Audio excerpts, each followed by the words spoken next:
Autre sujet qui devrait également être évoqué ce soir, celui de la guerre commerciale et des droits de douane revus à la baisse entre Washington et Pékin. Un accord trouvé entre les États-Unis et la Chine, des droits de douane prohibitifs qui vont baisser pendant 3 mois.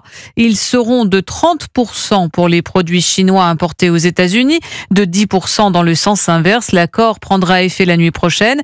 Aurélien Fleureau, c'est un retour à la raison pour ces deux nations qui avaient beaucoup trop à perdre. Tout ça pour ça, pourraient se dire les analystes financiers. Les bourses avaient dégringolé après les différentes annonces de Donald Trump.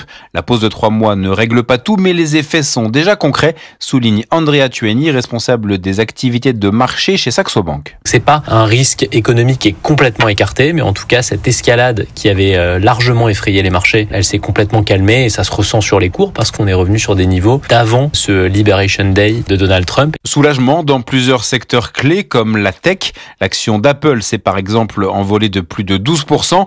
Et de toute façon, ce retour à la raison était inévitable, explique Christian de Boissieu, professeur émérite à l'université Paris 1 Panthéon-Sorbonne. Les Chinois, ils ont besoin, pour leur croissance, de pouvoir exporter vers les États-Unis et les Américains, ils ont besoin des Chinois pour financer leur déficit extérieur. Des intérêts communs qui doivent donc aboutir à un nouvel équilibre commercial d'ici 3 mois entre les deux plus grandes économies mondiales.